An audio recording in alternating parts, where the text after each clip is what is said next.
can't ask for a better location than Neemrana's Tijara Fort Palace in Rajasthan, an iconic asset that Aman and Sonavi run. Beautiful, my first time here. Lovely weather, a great backdrop as you can see, and what a story.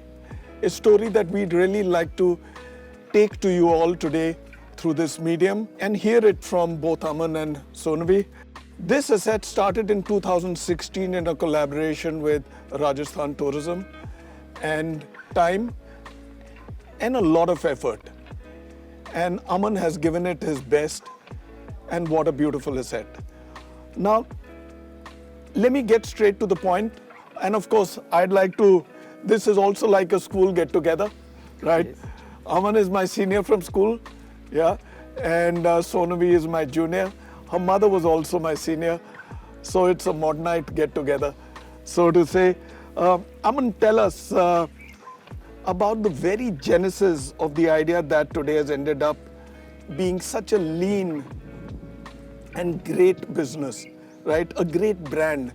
I call it the Neemrana Empire. If I was to say so, when did it really happen? What was the idea? Tell us the story behind that.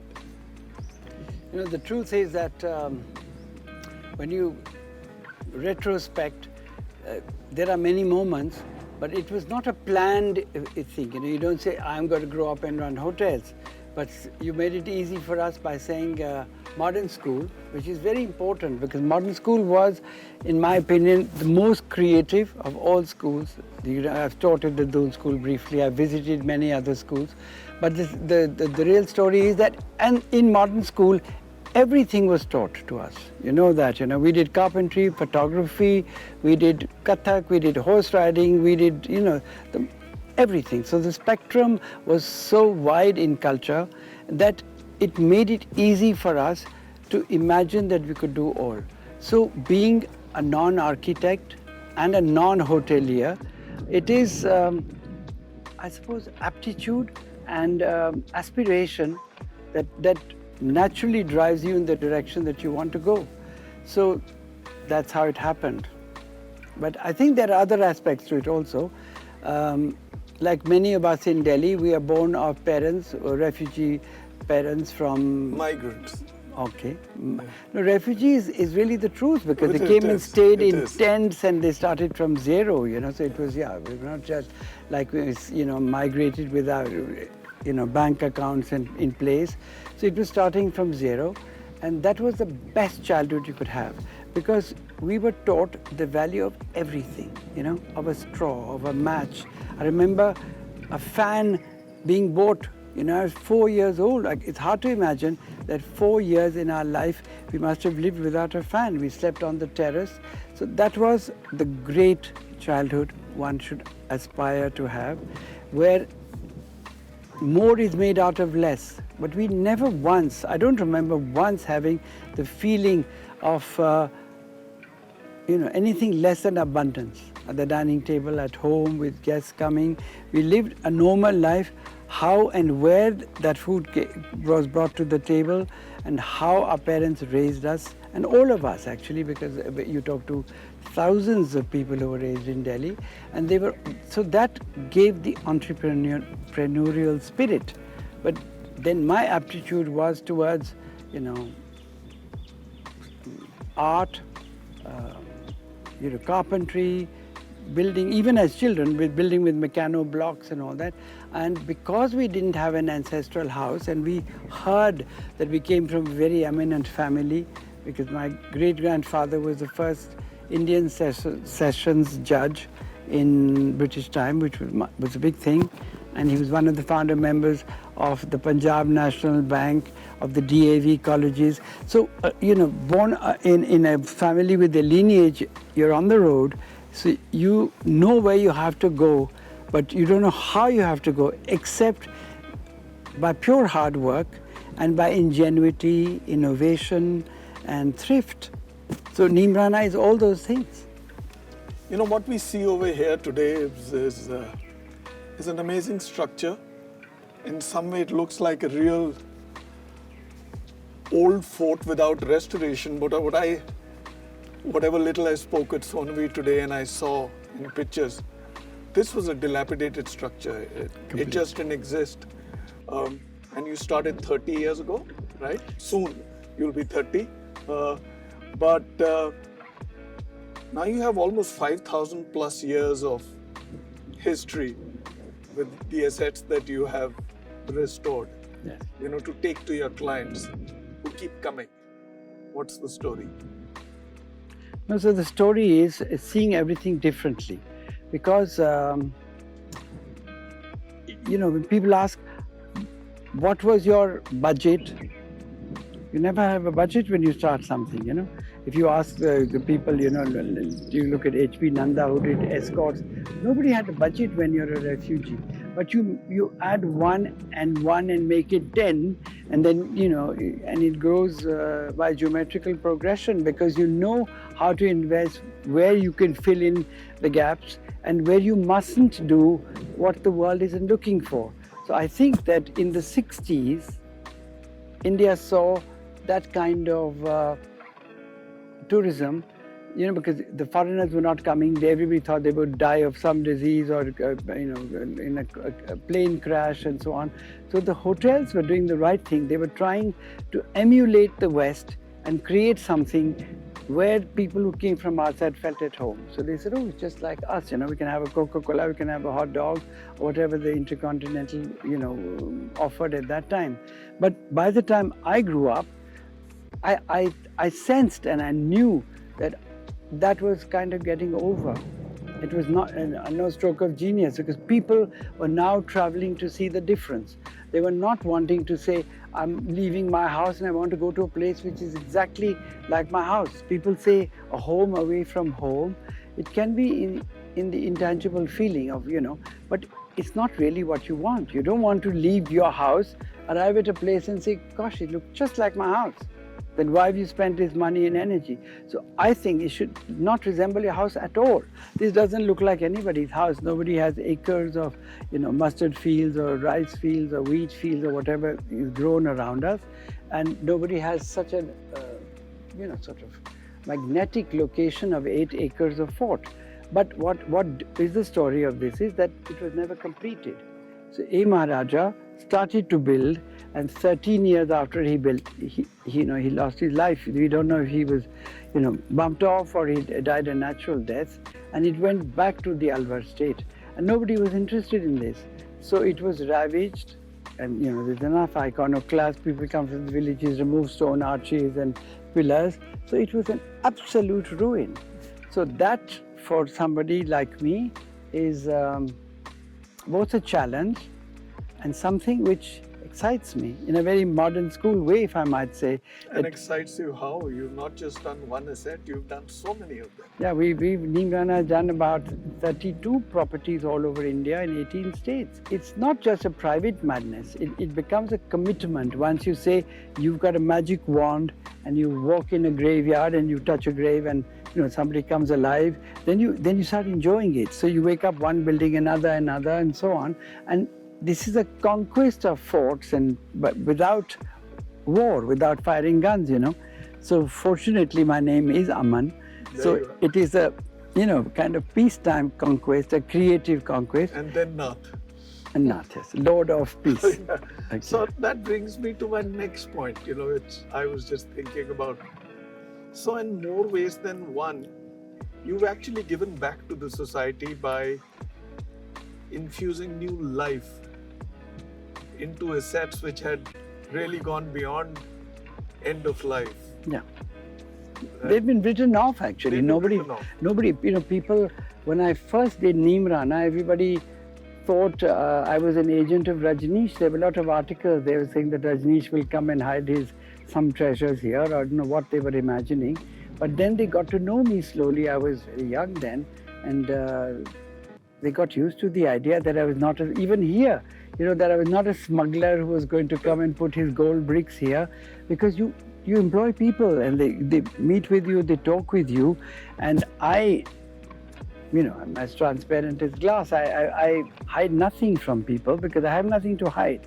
And So therefore they reciprocate with the same transparency, and then you become one very closely. It's very important when you must talk to our people if you're staying overnight and get what their view on the thing is. They feel so good about it because this is first their heritage. They've grown up with this around it, and they never imagined that it was ever going to come alive in a way that would employ hundreds of them, of all communities. So Neemrana,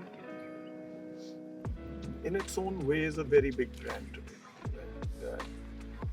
And it's aspirational, right? And it doesn't come cheap to grab a holiday at any Neemrana asset.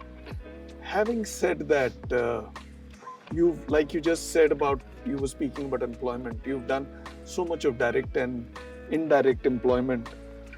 Tell me, if one was to really see the big brand play, what is the non-hotel USP of Neemrana Hotels? First, it was not built from scratch to be a hotel. So if I might say, I want to, not in any derogatory way to the brands, but the products that people make have a sameness about them. You have room 120, 21, 22, 23, and you buy, hundreds of meters of carpet and everything is the same, which is fine because that's how hotels are or were. But this is exactly the opposite of that. It turns the whole thing on the head. Not one room is the same. We never buy, two of anything because it's old furniture, it's nice textiles. So if you've stayed in one room, we've met people who've come to Neemrana and people have said it's my 20th time. I don't think people go to a hotel 20 times by choice. You can go by compulsion. If you're going to Bangalore to work in a city and you like a hotel, you can go there many, many times. But by choice to sit, I have a sunrise view, I have a sunset view, I have a garden view, I have, now we have lifts, so I have a rooftop view. The experiences are so different within one property. And of course, within all the properties that we run across India, we've got everything, we're by a river, we're in the sand dunes, we're on a hill, by the sea. Everywhere we are. So I tell people that, rather than make a house in one place, my father used to say that. He used to say, wise people stay in other people's houses. He probably meant this, he said if you buy properties, you have litigation, you have to look after it, there's encroachments. But in the money that you spend to make a house, whatever crores it is, if you were to put in a bank, and being reasonable, people don't do a holiday every 3 days, if you do 1 or 2 holidays with the family, the big ones, just the interest of that will give you money to once try out, the glass house on the Ganges, once you go to Tranquebar by the sea. So you have 30 experiences and feel damn good about it because all the plumbing, the laundry, everything is somebody else's problem, not your own. Began with Rajasthan, now you spread out all over the country, right? You're in the south, you're in the west, you're in Cochin, you're in the Himalayas, you're by the sea, you're by the Ganges, you're there everywhere. It's a huge operation, right? You're always calm, you're always in control, you're always at peace with yourself. Tell me, how do you manage this entire operation? What's the skill? Is it your meditation? I don't meditate. This is your meditation, right? So, yes. This is your work. Firstly, it's not me. Firstly, it's a big team. We have 700 people. So everybody must be doing something.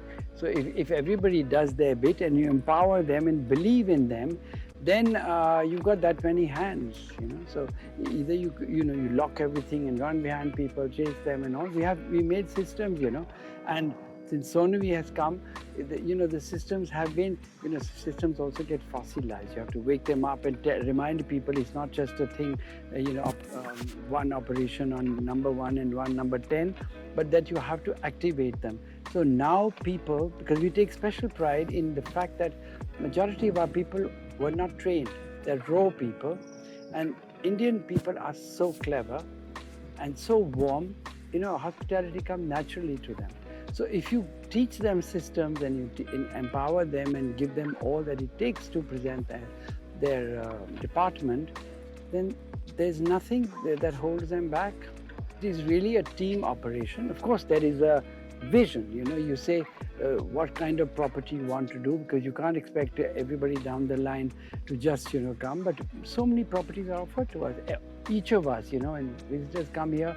My grandmother's house, I'm a Maharaja, I'm from Bundelkhand, I'm from Tanjavur. So we almost get the first choice of every heritage property so you now in have India. the luxury of Picking and choosing. Yeah. And even states, we've done public-private partnerships. So states are now demanding of us that we would like Neemrana to come here, and they send their people to see, and they say, we can't do this so easily. It needs the Neemrana spirit to do it. So you just spoke about Sonavi, not just because she's your niece, right? She's been with you for a while now. 13 years, Sonavi? That's right. I joined in 2010. So I'll now slip from you to her with your permission, Yes. right? So Sonavi, you come into the frame now. So tell me the challenges of, say, marketing, dynamic pricing, and for such a heritage hotel, what is the right level of pricing? How do I penetrate through all the mediums of communication to get to my client, right? Now, you have an advantage. Neemrana, you don't have to sell. But yes, if you were to see the basket of offerings available to any, so to say, target client, customer, how do you cut through that clutter? How do you do that? See, when I joined in 2010, Neemrana was already an established brand, both domestically and internationally.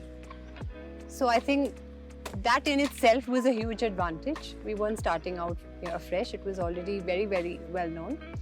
But I would say in the last decade or so, what has changed behind the scene at Neemrana is that we have so many different properties now, and they offer something. Each one has its own aspect, its own USP.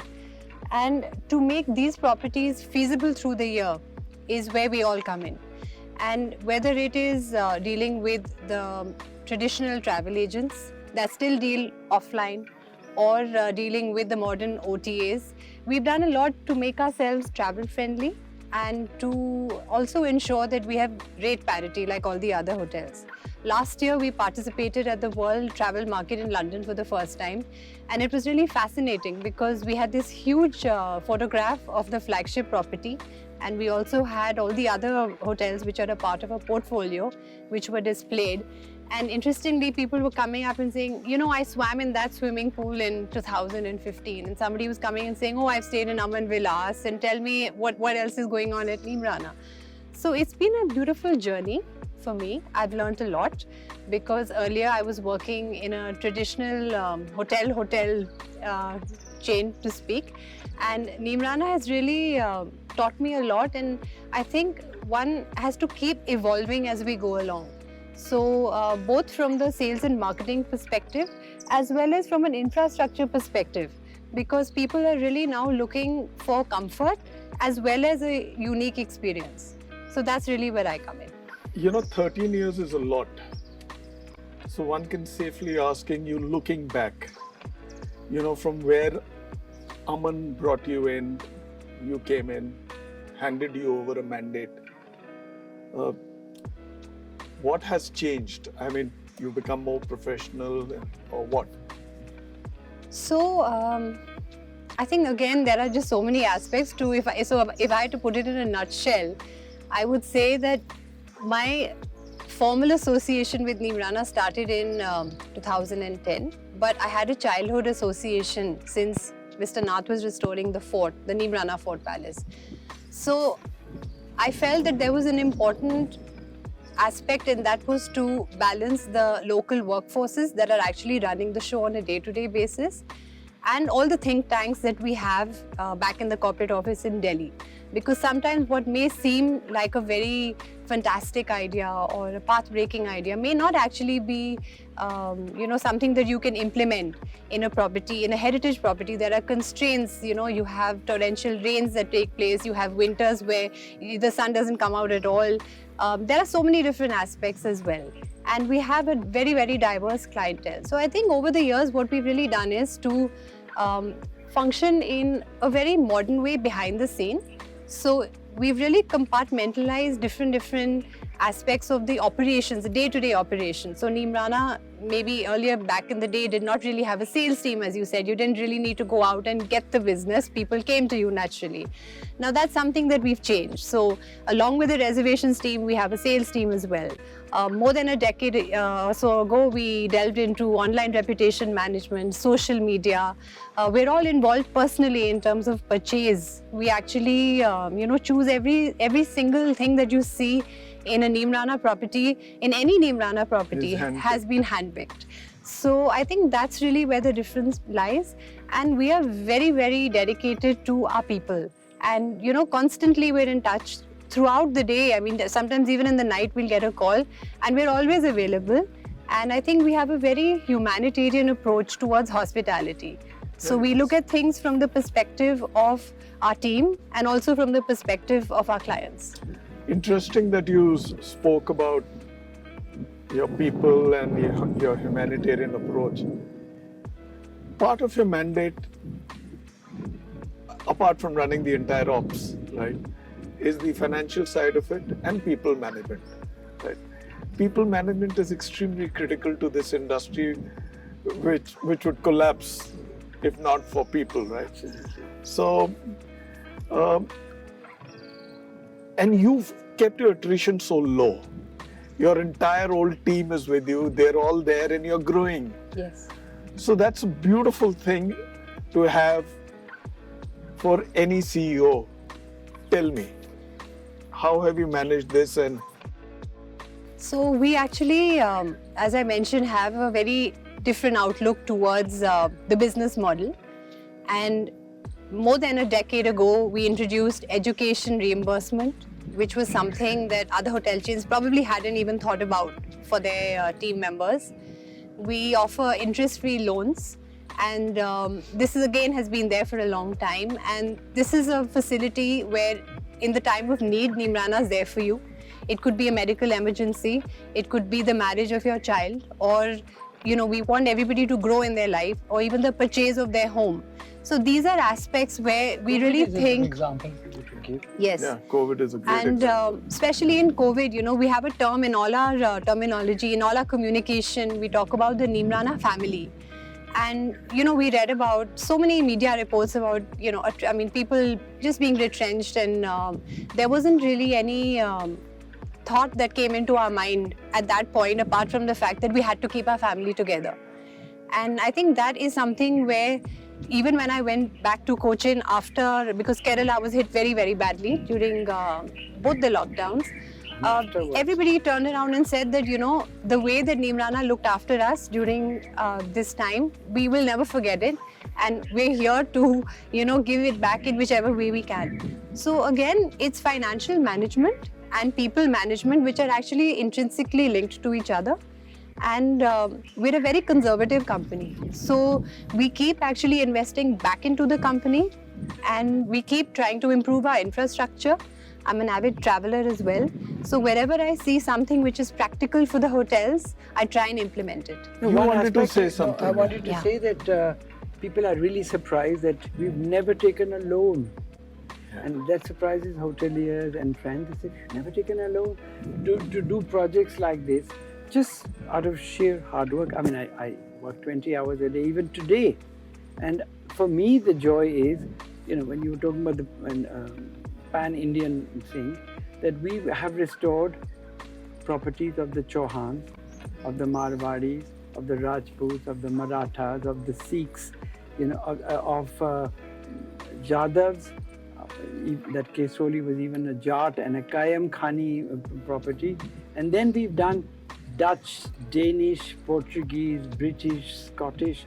I mean, it's amazing that in a short period of 30 years, because we are 30 years in the company, that we have touched so many, parts of India's history, colonial history, and the national, the dynasties and families. So when we say we used to say one of the youngest hotels, the chains of India, has the oldest properties, because we had 14th century, 15th century, 16th century, 17th, 18th, 19th. So even in the whole world, I mean, a chain doesn't do a spectrum of 700 years, and then if you add up all the years, it becomes 5,000 years of history on offer. So I've done my master's in history, but I don't really see any connection. But the value of history, that when you touch a wall, at the Hill Fort case, Soli, 700 years old, you're sleeping in a room like that, and it's a feeling. Oh, it is. You answered part of my next question. I'll go back to you, Sonavi. You crossed 50 crores. 22-23, you've crossed 88. You've trained your eyes on 100 CR. What's the plan? Where are you headed? And how do you look at it when you look at it in hindsight? I think we have a very clear vision on where we are and where we want to be. And yes, 100 of course is a mark that we're looking at. And we're constantly working on different projects as well. We've just launched Neemrana's 3 Waters in Goa. There are a few projects in the pipeline. But I think the main thing is that we haven't deviated from our USP, which is to restore India's dilapidated ruins and to ensure that we generate local employment. So these two are really the two main ethos, points in our portfolio and in our branding. And I think the main thing for us is that we have to keep looking at restoring India's heritage, but they have to be viable projects that we do. And as we go along, we want to keep expanding our footprint. Unlike some other brands, we're not in a hurry to cross the borders and go international. There are plenty of projects that are waiting to be discovered in India, and I think we're absolutely committed to that. Since I'm a Rhodes Scholar, I was also taught back in the day that you have to go back to your own country and be the change there. So I think that's something which I look forward to doing, and Neemrana is going to continue to prosper, and we're going to continue to grow. So my next one is to both of you, right? Uncle and niece. How is it working together, and how do you separate your responsibilities, and what's the level of coordination? It gets separated on its own, There are things that she is very good at, which don't interest me intrinsically. If I have to do it, I can do it, but for me it's a drudgery. And there are things, there are detailings and things which Sonavi wouldn't be interested in, a doorknob and all that. So we divide that very well. But as she was saying, our tagline when we started was, we don't let history become a bygone. And that's a big claim, and I remember in the first interview for India Magazine, somebody said to me, how many projects would you like to do? So I said 50, they said 50, it sounded like 500 of then. But we've done many, and some we've also given up because they were just great, fantastic restorations, but they were places people didn't go. So if we've reached 32 or something, 50 isn't so far off, So, I forgot your question though.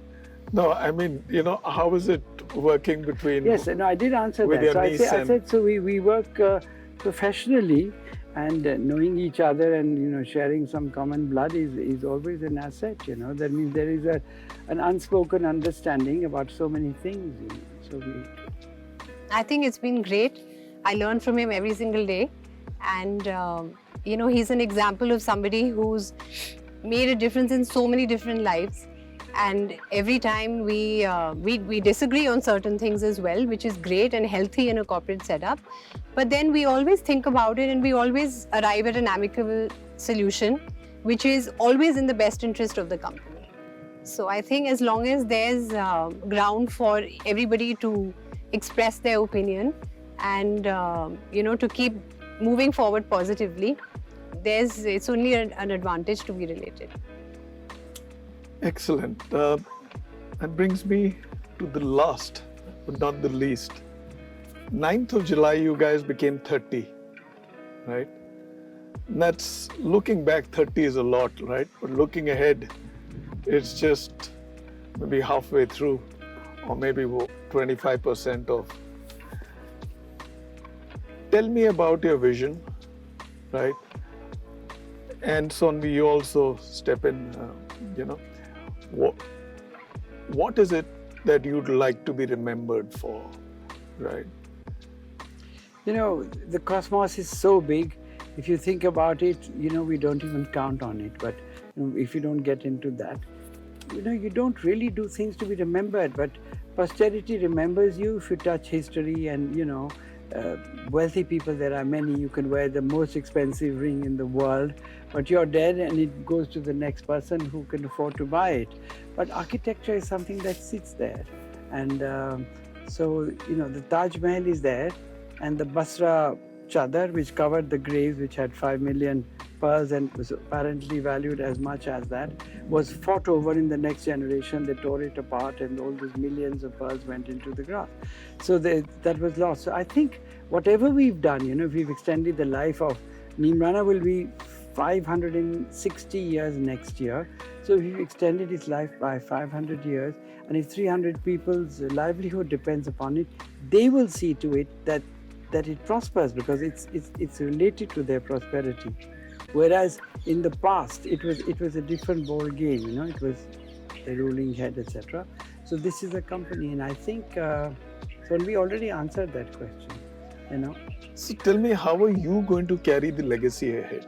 Well, I have a great responsibility on my shoulders, but I think my grounding in India, I've spent most of my life here, is something that is going to always help me, because the people are something that I love, and that's the reason that I want to be here. I'm truly a nationalist at heart, and going forward, I think we have to continue to work hard, and we have to continue to keep listening to things that other people are doing right and things that other people are doing wrong, because there's a lot of if you get too ambitious, the way up is hard, but the way down is really fast. So as long as we keep our head on our shoulders and we continue to grow in a steady and sustainable way, I think that's really where we have plenty of projects ahead of us, and the most important factor, like I said, is the people. And remaining fiercely Indian, because our Indian card is our first thing. We're not trying to be something, we're not less than anybody. Now And the ethos. And the ethos. So, so India, the golden, age of the Guptas, the golden bird, all that. Now we can see that world coming. It's fortunate that we've contributed to that, you and us, all of us.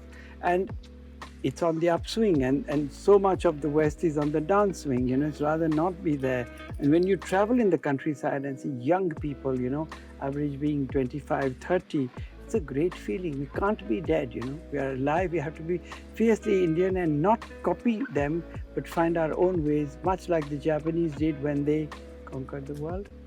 So I think Neemrana has just the right mix for all that. Like they say, it's the Indian century. It is. Right? It is. So we have a lot staring at us, and also we carry the responsibility of carrying India ahead, like you just said. India's at our hearts. Now, it's a beautiful day. When I drove out of Delhi this morning to reach here, I didn't realize we'd leave the rains behind and there'd be sun. Beautiful weather, brilliant background, lush green surroundings. One couldn't have asked for better. Good karma.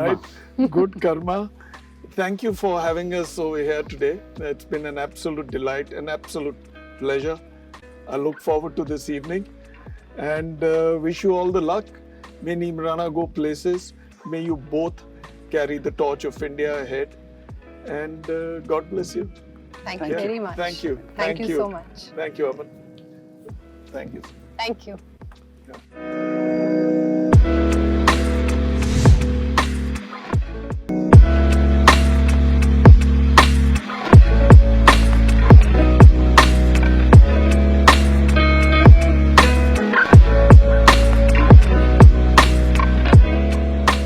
Another day, another location. Today we are at the Neemrana, the Neemrana Fort Palace, where it all started years ago. 1977, when Aman Nath first stepped here to take a look. Then 1986, when he started all the action of acquiring it. and rebuilding it in 1991 when he launched it. Launched it with this asset to where he is with 32 of them. I'm back with Aman Nath here today. Hi, Aman. Hello. So here we are. Yesterday we were at the Tijara. Today we are here. And let's hear about this story of how it started. I know your parents have been here, right? Your dad has graced this place, but then I think it was here till here, right? Yes. And to where it is, it would be nice and interesting to show to the audience what it was, dilapidated. There was nothing here. There was just Yes. one huge rock, right, to what it is now. And it sits in so well with the terrain, with the catchment, with the location. Tell us more. I'd leave it to you. It's your mic. Well, actually, at that point, it was an utter ruin, but it was even then a very splendid ruin. So when people say you're crazy, we were not crazy because I could see life in it, you know. If it had 520, 30 years of life, then we had to only extend it. But lifestyle then in the Middle Ages was very simple. They were ramparts with holes in it, which worked for the soldiers for toilets. The water would come on donkey back in copper cauldrons. So you couldn't think of gardens because gardens need water. You couldn't think of 2 showers a day if you want to. And certainly you couldn't think of swimming pools. So after we did the first swimming pool, which is somewhere midway, we then had to do another one because that became the happy pool for children to enjoy and scream and throw balls. But there were people who also wanted to just chill by the... And it's done responsibly. Yeah. Right, it's extremely responsible of how you've done it. Not just the building and the architecture, right, how it marries into the catchment. You've brought in a lot of local employment. Yes, I met people over here. Anybody I asked, bhai, kitne saal ho gaye kaam karte hue? I haven't met anybody under 8 years. 30 saal, 32 saal ho gaye, 30 saal ho gaye. That's gratifying. That's why when I come here, in a sense, I feel I'm coming home because for displaced people like us, there's no traditional home. But this one is older than the one that was in Lahore, that would have been 19th century, let's say. Number 11 Nisbat Road. Absolutely, absolutely. But, when you shift homes or when you move from one city to the other, there's a lot of layering over. And I think fortunately, man has a very short memory for unpleasant things. So we as Punjabis particularly are very forward thinking and whatever is gone is gone. No point saying I had a diamond, I had a ruby, I had a horse. That's a very sort of royal... It's today where we are. It's today. We are standing on this, even this, if you're wise, even this land is not yours. But wherever you stand and the environment, if you can make it that much better, then you're justified to stand. If you inherit this and you drink it all away, and that means that you were not even a responsible person to inherit it, That I think the challenge is there. So I walked into this ruin and from day one I saw life in it, up on the Hawa Mahal terrace. I said one day people are going to eat homemade strawberry ice cream and they're going to say, wow, the sun was setting and the sun still sets. It's been going on, long before us, long after us. The only intervention was to make an unfriendly, utter ruin habitable and pleasant. So the process was reversed, as is evident, because a fort is built to keep people out. So you'll only see gun holes, you'll see on top of the entrance holes where you could pour hot oil, and the spokes at the entrance gates, because so that elephants couldn't charge. Because, they could see them and they wouldn't charge. But in war, they were so unkind, they would blindfold the elephants and make them barge through because they couldn't care one elephant less or more, So tell me, Neemrana, the name per se, right? This is where you started. Now this name is all over the country. So you didn't think of another name? And No, it's a nice name because No, it is. Neemrana, actually, there are many stories to it. But the word Neem in Persian means half, you know. When you say Neem Hakim Khatre Jan. Khatra Jan. Khatra Jan, yes. So Neemrana means half Rana, means it was not such a big kingdom. Although by lineage, it was the descendants of Prithviraj Chauhan, who was like Napoleon would be to France. He was the last great Hindu ruler. Yeah. But they had been reduced. But they remained continuously proud as Chauhans. They didn't want to bow to the British. And they had huge lands up till Naba, Patiala. So every time they showed some disrespect or resurrection vis-a-vis the rulers, the British, they would take away some land, give it to somebody who was, So tell me here, I mean, you built this. How many rooms here? We have about 80 rooms. 80, right? Yeah. So what next? Are you going to add on to this? Any more plans here? I know you're doing the entire laundry center there. No, those are facilities. The utilities, not really, because it is very sprawled, but you don't want 10 people per square inch.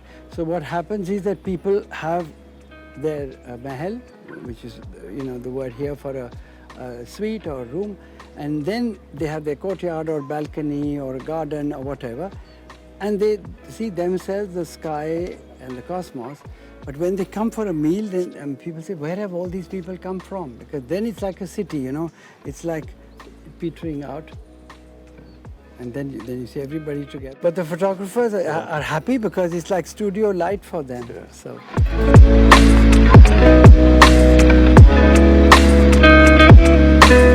And with this, we sum up the review of the two beautiful Neemrana assets in the company of Aman and Sonavi. And standing here at the gates of the Neemrana, I can very well say Neemrana, Neemrana. Anybody who's not had a stay here or visited this place must have any Neemrana asset, especially the Neemrana Fort Palace, on their bucket list. With this, I shall take leave and we shall cap this wonderful 2 days and this show. Thank you, Sonavi. Thank you, Aman. Bye-bye.